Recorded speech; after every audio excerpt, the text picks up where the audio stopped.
नमस्कार प्यारे बच्चों, आपको मैंने अभ्यास कार्य 11 के वीडियो में बताया था औपचारिक पत्र के बारे में।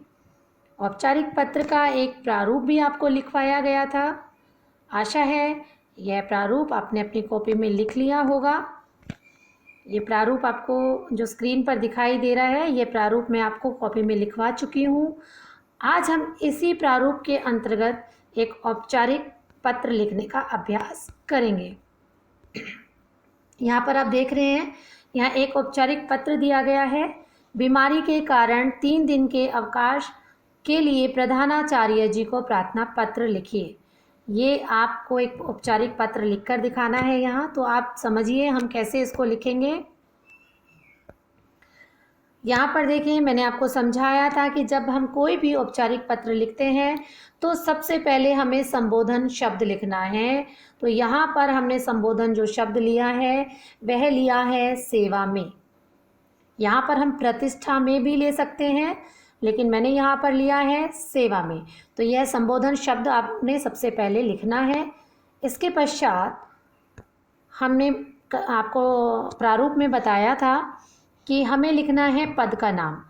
जिसे हम पत्र लिख रहे हैं वह कौन से पद पर कार्यरत है, वहाँ पर उनका पद लिखना है।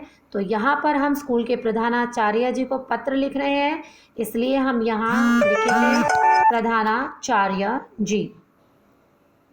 आप देख पा रहे हैं मैंने यहाँ लिखा है प्रधानाचार्य जी। बच्चों, अगर मैं यहाँ पर प्रधानाचार्य लिख देती चार्या की जगह, तो पता है आपको ऐसा क्यों होता?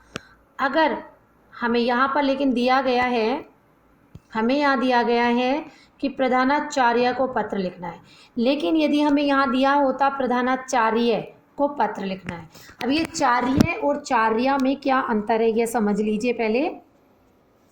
अगर प्रधानाचार्य दिया होता है, इसका मतलब कि कोई पुरुष है जिसको हमें प्रार्थना पत्र लिखना है, लेकिन यहाँ पर दिया हुआ है प्रधानाचार्य, यानी कि कोई महिला है, महिला प्रिंसिपल हैं जिन्हें हम यहाँ पे प्रार्थना पत्र लिख रहे हैं।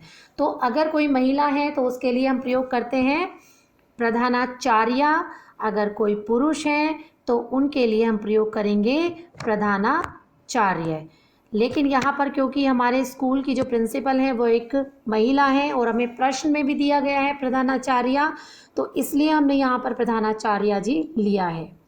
इसके बाद हमें लिखना होता है कार्यालय का नाम। जिस कार्यालय को हम पत्र लिख रहे हैं, किस विभाग को हम पत्र लिख रहे हैं, उसका हमें नाम लिखना है। तो यहाँ देखिए, हमने कार्यालय का नाम यहाँ पर लिया है Saint Mary's convent senior secondary school. हमें स्कूल में लिखना है, हमारे स्कूल का नाम है वो हमने यहाँ पर लिख दिया है। इसी प्रकार इसके पश्चात हमें लिखना होता है स्थान, यानी कि जो हमारा कार्यालय है जिसे हम पत्र लिख रहे हैं वह कौन से स्थान पर है। तो ये जो हम पत्र लिख रहे हैं, जो हमारा स्कूल है, ये है जगतपुरा जयपुर में, इसलिए मैंने यहाँ पर लिखा है जगतपुरा जयपुर। इसके बाद जो लाइन आपकी जगह खाली पड़ी है इसको खाली ही रहने दीजिए। अगली लाइन में हमें लिखना है फिर विषय। विषय के बारे में आपको बताया था बच्चों मैंने कि विषय को कुछ शब्दों में लिखते हैं, एक ही लाइन में आ जाना चाहिए विषय। तो यहाँ पर जो विषय लिया है वो हमारे प्रश्न पत्र में हमें दिया गया है। हमें प्रश्न दिया गया था बीमारी के कारण अवकाश के लिए प्रधानाचार्य जी को प्रार्थना पत्र, तो हमने वहीं से लिया है ये बीमारी के कारण अवकाश हेतु। हेतु यानी कि के लिए, आप के लिए भी लिख सकते हैं, आप हेतु भी लिख सकते हैं। तो मैंने लिखा है हेतु प्रार्थना पत्र। ये एक ही लाइन में आ गया हमारा। इसके बाद हम अगली लाइन में हम लिखेंगे संबोधन या अभिवादन शब्द। तो संबोधन शब्द मैंने यहाँ पे लिया है महोदया। अब महोदया क्यों लिया है? क्योंकि एक महिला है तो हमने महोदया लिया है। अगर ये एक पुरुष होते तो हम लेते महोदय, लेकिन यहाँ पे महोदया नहीं लिया है, यहाँ लिया है महोदया, यानी कि एक महिला है तो स्त्रीलिंग शब्द होता है महोदया। अगर पुरुष है तो पुल्लिंग शब्द प्रयोग करते हैं महोदय। समझ आ गया आपको? इसके बाद हमने लिया है विषय वस्तु। ये विषय वस्तु है, ये हमने विषय वस्तु लिखी है यहाँ पर, आप देख पा रहे हैं। यहाँ से हमने विषय वस्तु लिखना शुरू किया है और ये सारी हमारी विषय वस्तु के अंतर्गत आते हैं। अब यहाँ देखेंगे आपने, मैंने लिया है सविनय निवेदन है। सविनय, सविनय का मतलब के साथ, से का मतलब के साथ और विनय का मतलब बड़े ही प्रेम से, प्रार्थना के साथ निवेदन कर रहे हैं हम। सविनय निवेदन है कि कल रात से मुझे तेज़ बुखार हो रहा है, इसलिए मैं विद्यालय में उपस्थित होने में असमर्थ हूँ। डॉक्टर ने मुझे 3 दिन का आराम करने की सलाह दी है, अतः आप मुझे 20/5/2020 से 22/5/2020 तक 3 दिन का अवकाश प्रदान करने की कृपा करें। तो बच्चों, ये हमारा पूरा विषय वस्तु है। ये हमें बीच में सिर्फ जैसे हम कॉपी में लिखते हैं कि एक लाइन छोड़कर, इसी तरह से हमें लिखना है। कोई आधी अधूरी लाइनें नहीं छोड़नी है। जैसे मान लो मेरा एक लाइन में आ गया है सविनय निवेदन है कि कल रात से मुझे तेज़ बुखार है, लेकिन आपका ये एक लाइन में नहीं आ पा रहा है, तो आप इसको 2 लाइनों में लिख सकते हो। और मान लो ये आपका एक और आधी लाइन में आ गया, तो इसलिए मैं विद्यालय में उपस्थित होने में असमर्थ हूँ, तो इस वाक्य को भी आप उसमें जोड़ सकते हो। ये आपको कंटिन्यू लिखना है, लगातार लिखना है। यहाँ से शुरू होगा हमारा विषय वस्तु और यहाँ तक हमारी विषय वस्तु है, तो ये हमें कंटिन्यू लगातार लिखना है। बीच में हमें कोई लाइन अधूरी नहीं छोड़नी है। इसके बाद आ जाता है हमारा विषय वस्तु के बाद आता है हमारा समापन। समापन में हम संबोधन शब्द लेते हैं। यहाँ पे हमने संबोधन, यहाँ पर हम समापन करते हैं, संबोधन करते हैं, तो हमने यहाँ पर लिया है धन्यवाद। सभी प्रार्थना पत्रों में लिखते समय हमें धन्यवाद शब्द ही लिखना होता है। तो यहाँ पे हमने धन्यवाद लिखते हुए समापन कर दिया, यानी कि इसको समाप्त कर दिया यहाँ पर हमने। अब अंत में लिखेंगे आपकी आज्ञाकारिणी शिष्य शिष्या। आप देख रहे हो मैंने 2 लिए हैं, ये 2 इसलिए लिए हैं। आपका कौन लिखेगा? जो लड़के हैं वो लिखेंगे आपका, और लड़के लिखेंगे आज्ञाकारी, और लड़के लिखेंगे शिष्य। तो ये 3 शब्द लिखने हैं। आपका, आज्ञाकारी, शिष्य, ये लिखेंगे लड़के। ये है पुल्लिंग शब्द, तो ये लड़के लिखेंगे। लेकिन जो लड़कियां हैं वो आपका आज्ञाकारी शिष्य नहीं लिखेंगी, वो लिखेंगी आपकी आज्ञाकारिणी शिष्या। आपको सिर्फ ये 3 शब्द लिखने हैं। लड़कों के लिए मैंने बता दिया आपका आज्ञाकारी शिष्य, सिर्फ ये 3 शब्द लड़के लिखेंगे, और लड़कियां लिखेंगी आपकी आज्ञाकारिणी शिष्या, क्योंकि ये स्त्रीलिंग शब्द हैं और लड़कियों के लिए स्त्रीलिंग शब्द प्रयोग करते हैं। इसके बाद हमने आपको बताया था कि आपको लिखना है अपना नाम, जो भी आपका नाम है वह आप लिखिए यहाँ पर। लेकिन मैंने यहाँ क ख ग लिखा है, आप क ख ग भी लिख सकते हैं, अपना नाम भी लिख सकते हैं। लेकिन ध्यान रखना होता है, परीक्षा में हमें कभी भी अपना नाम नहीं लिखना होता है। हमें परीक्षा में क ख ग जैसे वर्ण ही लिखने होते हैं। आप कॉपी में चाहें तो अपना नाम लिख सकते हैं, लेकिन इस चीज़ का विशेष ध्यान रखना है कि परीक्षा में हमें नाम नहीं लिखना है, वहाँ पे कोई वर्ण लिखने हैं। जैसे मैंने वर्ण लिखा है कै, खे, गे। इसी प्रकार से मैंने आपको बताया था कि आगे हमें लिखनी होती है कक्षा।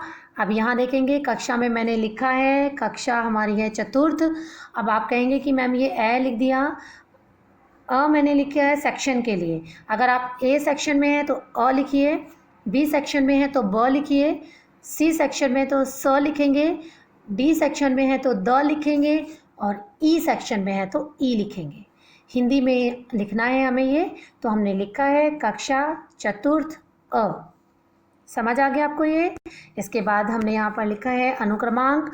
अनुक्रमांक का मतलब होता है रोल नंबर। तो यहाँ हमें अपना रोल नंबर लिखना होता है। क्योंकि अभी हमें अपने रोल नंबर पता नहीं है, तो ये जगह मैंने अभी खाली छोड़ दी है। आप चाहें तो अपना रोल नंबर अभी ना लिखें, ठीक है। लेकिन परीक्षा में हमें अपना रोल नंबर ज़रूर लिखना चाहिए, टेस्ट में हमें अपना रोल नंबर यहाँ ज़रूर लिखना चाहिए। हम कोई प्रार्थना पत्र लिखते हैं स्कूल में तो हमें अपना रोल नंबर ज़रूर लिखना चाहिए। इसके बाद अंत में हमने लिखा है दिनांक। आज दिनांक है 20 मई 2020, तो हमने लिखा है 20/5/2020। लेकिन परीक्षा में हमें जिस दिन हम परीक्षा दे रहे हैं उस दिन की दिनांक लिख सकते हैं। जो दिनांक है वो लिखते समय बदल जाएगा। जब हम पत्र लिखेंगे तभी हम उसकी डेट यानी कि दिनांक चेंज कर लेंगे, बदल लेंगे। चलिए, तो ये हमने यहाँ पे जाना कि हमें पत्र, औपचारिक पत्र कैसे लिखना है। अब कुछ बात ध्यान देने योग्य क्या है कि हमें पत्र हमेशा कहाँ से शुरू करना है, बाईं तरफ से शुरू करना है। ये जो बाईं तरफ है यहाँ से मैंने शुरू किया है। आप देख रहे हैं सेवा में लिखने के बाद मैंने वो लाइन खाली छोड़ दी है, उसमें कुछ नहीं लिखा। फिर मैं अगली लाइन में आ गई, प्रधानाचार्य जी। फिर मैंने वो लाइन खाली छोड़ दी पीछे की। उसके बाद मैं नेक्स्ट लाइन में आ गई हूँ। फिर मैंने स्कूल का नाम लिख दिया। उसके बाद फिर मैं अगली लाइन में आ गई हूँ। इसी तरह से जितने शब्द मैंने एक लाइन में लिखे हैं ये ऊपर के, ये सारे उसी तरह से आपको लिखने हैं जैसे मैंने लिखे हैं। एक एक लाइन में जो लिखा है वो एक एक लाइन में ही आपको लिखना है। विषय भी हमें ऐसे लिखना है, विषय भी हमारा एक लाइन में आ जाना चाहिए। तो हमने यहाँ विषय भी एक लाइन में लिखा है। इसके बाद महोदया एक लाइन में आ जाना चाहिए, तो महोदया को हमने सिर्फ एक लाइन में ही लिखा है। बाकी पीछे की जगह हमने खाली छोड़ दी है, आपको भी ऐसे खाली छोड़नी है। फिर जो विषय वस्तु हमने लिखी है वो अगली लाइन में ही लिखना है। और विषय वस्तु मैंने आपको समझा दिया है कि विषय वस्तु हमारी यहाँ से शुरू होती है और यहाँ से शुरू होने के बाद हमारी विषय वस्तु यहाँ तक, कृपया करें तक हमारी विषय वस्तु है, तो हमें यहाँ तक ही विषय वस्तु हमारी अपनी लिखनी है। ठीक है, इसके बाद ये समझ लिया हमने कि बाईं तरफ से होगा, तो हम बाईं तरफ से शुरू कर देंगे लिखना। और आप ये देखिए ध्यान से, यहाँ पे बच्चों क्या हो रहा है कि मैंने देखो यहाँ पर सारी लाइनें एक जैसी लिखी है, यानी कि शब्द आगे पीछे नहीं है मेरे सारे। प्रधानाचार्य मैंने यहाँ पे मैंने सेवा में लिखा है, तो सेवा स जहाँ से शुरू हो रहा है वहीं से मैंने प शुरू किया है, वहीं से फिर नीचे स शुरू किया है, वहीं से मैंने फिर ये जय शुरू किया है, वहीं से मैंने विषय वी शुरू किया है, वहीं से मैंने मैं शुरू किया है, वहीं से मैंने स शुरू किया है। यानी कि लाइन बिल्कुल सीधी होनी चाहिए, शब्द आगे पीछे नहीं होने चाहिए। तो यह पत्र आपको लिखना है अपनी अभ्यास कॉपी में और इसको याद करना है। लिख लिख कर अभ्यास भी कीजिएगा, क्योंकि जब आपकी परीक्षा होंगी, आपके टेस्ट होंगे, तो ये आपको दिया जाएगा और आपको लिखना होगा। तो बच्चों अपना कार्य सुंदर से सफाई से कीजिए। अगर आपको कोई भी समस्या आ रही है तो आप इस वीडियो के कमेंट बॉक्स में जाकर अपनी क्लास, अपना सेक्शन लिखिए और वहाँ मुझे अपनी परेशानी बताइए कि आपको क्या समझ नहीं आ रहा है। मैं आपको समझाने का पूरा प्रयास करूँगी। घर में रहिए, स्वस्थ रहिए, अपना और अपनों का ध्यान रखिए। नमस्कार।